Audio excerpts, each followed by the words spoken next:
Hello, my name is Ian Folkman from Columbus State University. This video is regarding the mobile application development 6138 course final project, and our mission was to release a mobile application on Android. So for my project, I decided to do one called the Bonsai Garden.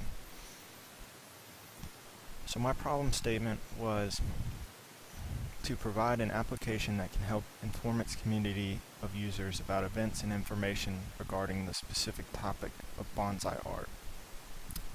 There's much information out in the world regarding the proper techniques for training and growing trees, and this app will help the users fill their gaps of knowledge. And so my thought process developing this was give the users one place to go and not have to search far and wide for all this different information regarding their trees.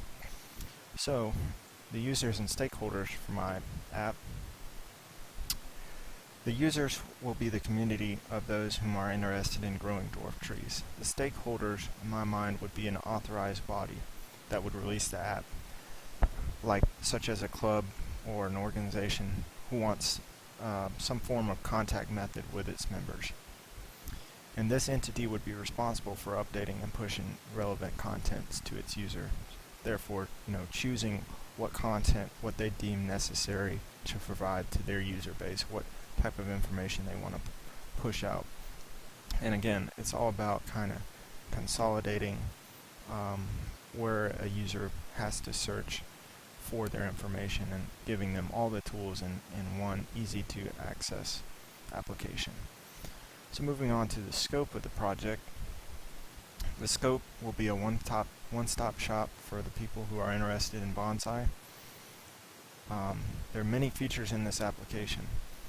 I tried to think about what if I were contracted by a bonsai club, what would they want? So I did implement quite a few different things, such as a working app store and some geographical meetup location type helper things that could help the club get more organized and make sure everybody's on the same page. The application is built around keeping its members informed and updated on the club's activities.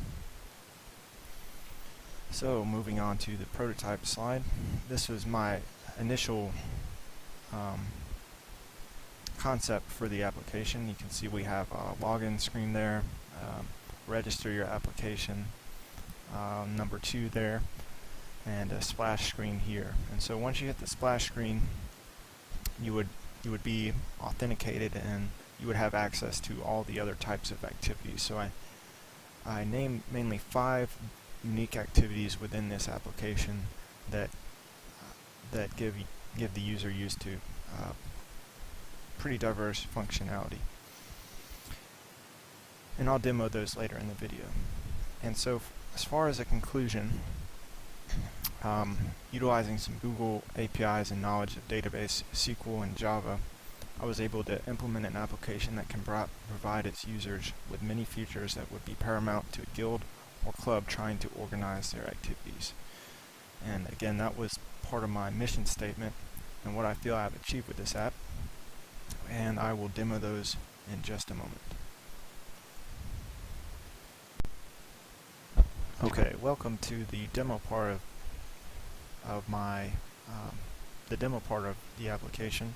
I'm just going to roll what I already recorded here and kind of pause and talk through the different types of features that I implemented. So right now, what you're looking at is the register your account screen.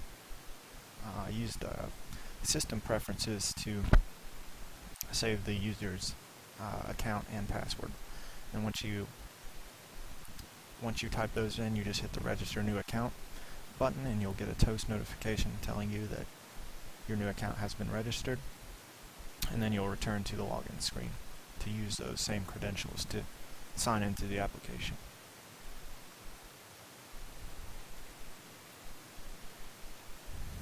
So then once you do, you'll get a login successful toast. This is a splash screen here, and the main the main navigation method for my application was this floating button. And I implemented this same button across all activities in the screen. So you'll see me use this throughout the application to navigate to different screens, but it's primarily the main way to get from activity to activity. So there's a list of all the activities in the application. So on a regular activity it would only be these 4, but since this is a splash screen, I had to make the extra button up top there. And what I mean by that is there's 5 different activities total, and when you're in one activity you only need access or intents to 4 other activities. But because it's a splash screen, I had to use 5. So once you click on one of those buttons, it will navigate you to that certain activity that you clicked on. This one here is a news feed.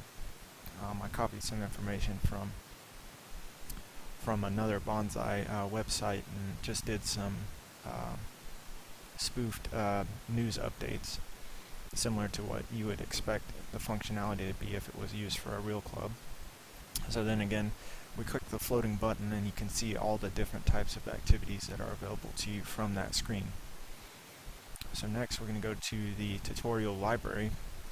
This was an activity I utilized using the Google YouTube API, and inside of it I used a fragment, YouTube fragment, built kind of half the screen there, and there's a scroll view on the bottom half of the screen, and you can scroll through the different videos, and when you hit the indoor care button, for instance, I'll start playing that particular video.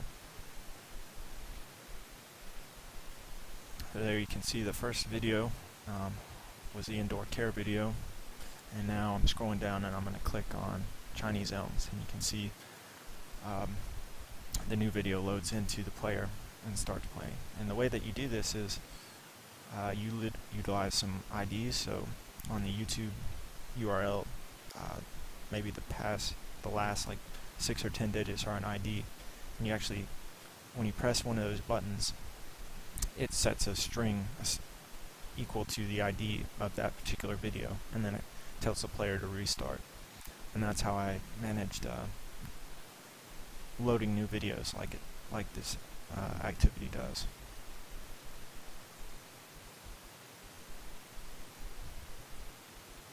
So next up is the Google Maps API. This was simply just a quick way to queue in the member base about when a meetup would be. So it's just a zoomed in Google Maps API where the stakeholder can tell when the next meeting would be.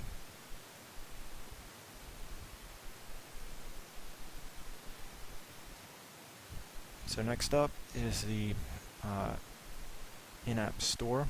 So this one was probably one of the more complicated activities that I did implement, and I think the reason why is because there's a lot going on here. I had to implement a array adapter to load and build a separate XML file for the way I wanted each one of these cells to look. So that took a while, and then loading PNG files into there, I accidentally converted some JPEGs to PNG and not without using a web service, which I learned was a bad idea. So I had some headaches from that. And also, other things behind the scenes are the buy buttons are tied to a database helper class that I had to build as well. So you'll see it in action in a second, but it basically keeps up with the inventory, and there's a shopping cart inside the application that keeps up with the items that you plan to buy. You can see the inventory there and the descriptions with some images of what the item is. And then when you click, you get a added to cart message, and then you can view my cart, and you can see there that I already had some items in my cart. But if you click the clear cart button, you'll get a toast saying that the cart is emptied, and now when we look at it, you have nothing in your cart. And so I'll add one more item, the training wire, and you can see that that quantity gets added back to the shopping cart.